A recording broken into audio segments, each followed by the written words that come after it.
Since you're working in artificial intelligence at Hitachi in Japan, what kind of innovations or mind-blowing stuff that Japan is working on that you might know? Is it anywhere close to China's artificial intelligence adoption? Again, interesting question, because talking about AI at a national scale is a tall order.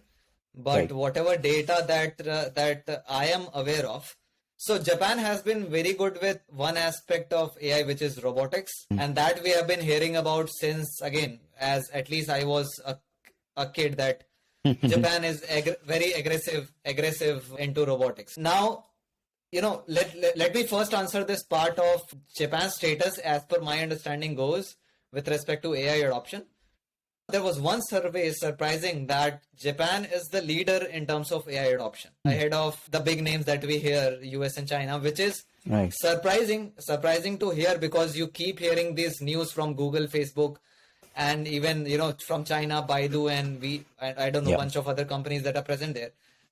So true. True that there are interesting and massive research budgets at national level for all of these companies, but Japan in itself is not far behind. In fact, some of the surveys report that it is actually leader on global scale in terms of AI adoption. Now, AI research, etc., people could argue that the number of research being published out of China is they publish the largest number of, let's say, papers in top AI conferences, and that is why that part is said that China is leading. Yes, they are leading in terms of research, no doubt about it. But when you're talking about integration to the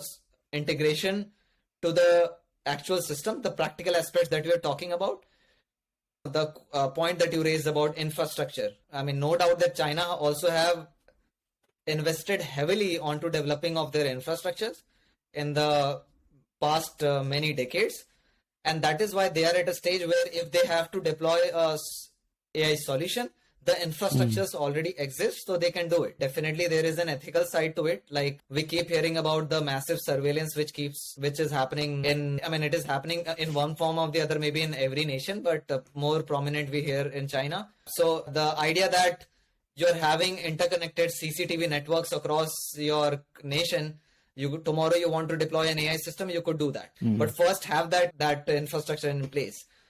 And which is, again, all those CCTV camera are manufactured inside, let's say, China, not outside, right?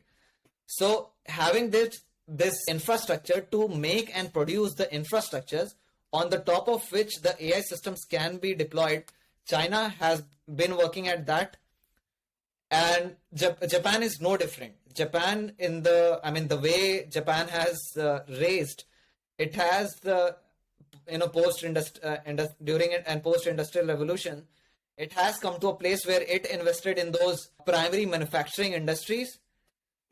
That is why the network of homegrown Japanese companies, which are now global names, the infrastructure is always there, and the nature of Japan is such that they are early adopters to technology, because of maybe earlier influence of robotics, because in one way or the other, Japan, let's say, knows that with respect to manpower, so to speak, offloading work to a lot more robots is much more beneficial.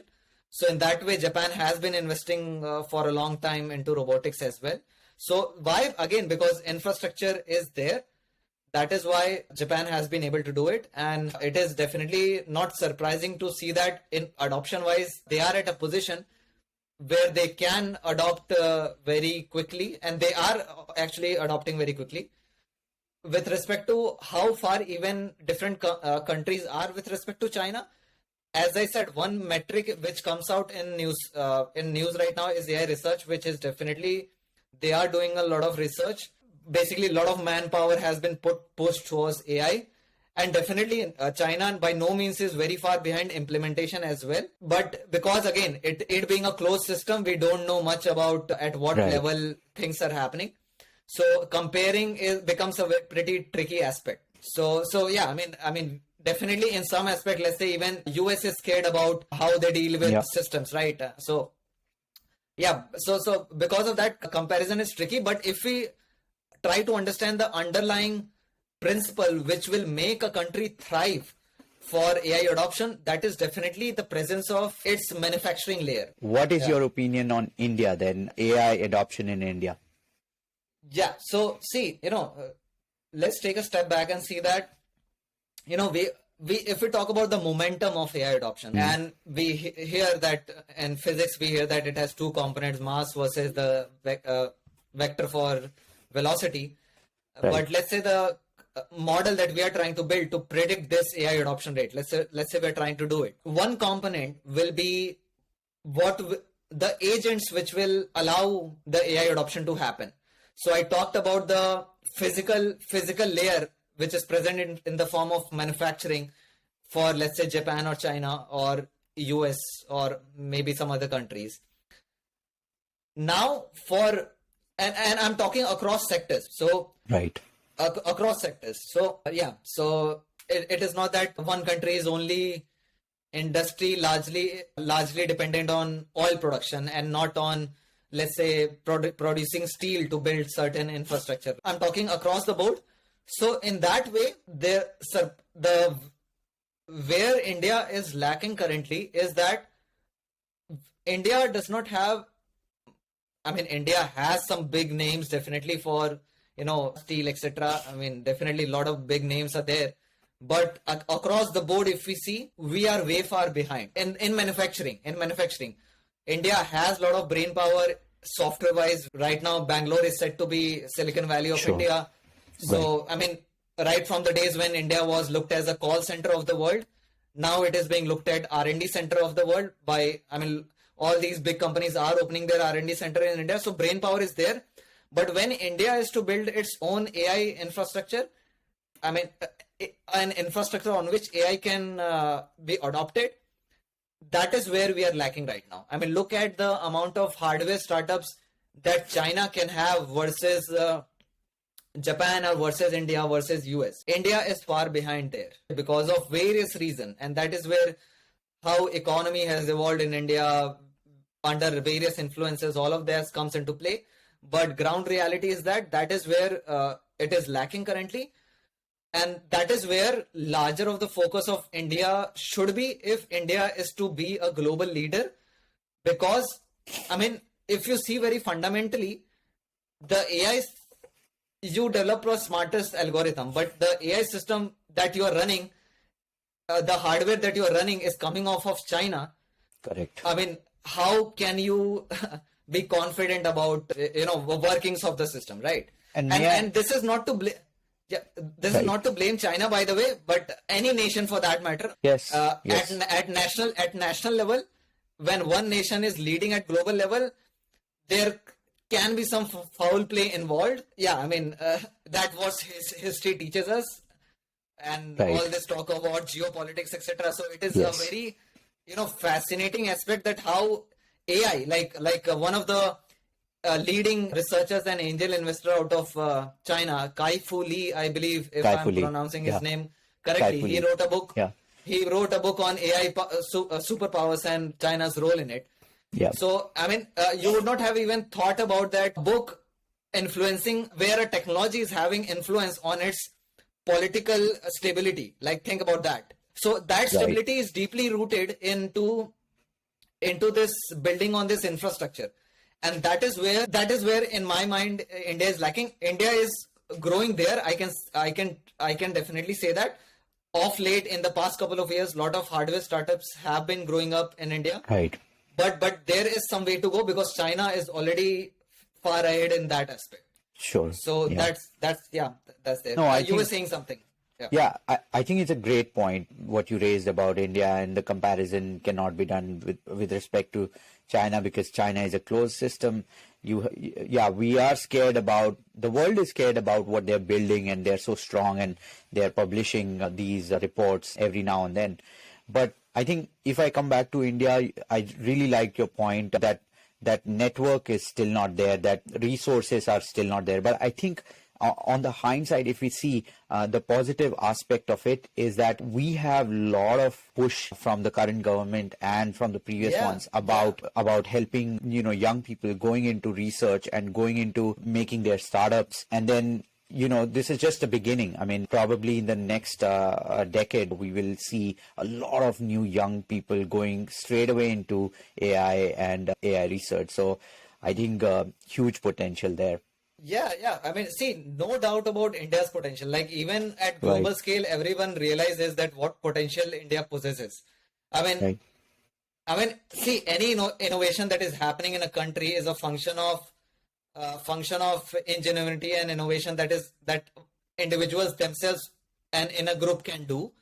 And for that, all the globe is looks towards India, that India has the maximum amount of brain power.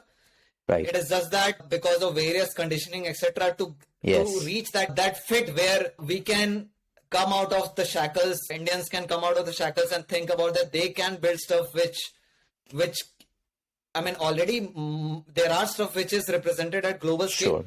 But being as a leader, being the majority stakeholder in terms of building stuff, that is where potential definitely is there. But practically speaking from the point of view of timeline, if we trace it back from last 200 years, we are a little far behind. But yes, definitely the crazy potential is in front of our eyes. Yes, we lack certain things, but definitely we don't lack the brain power. Yeah. And I think the advantage that we have compared to China is that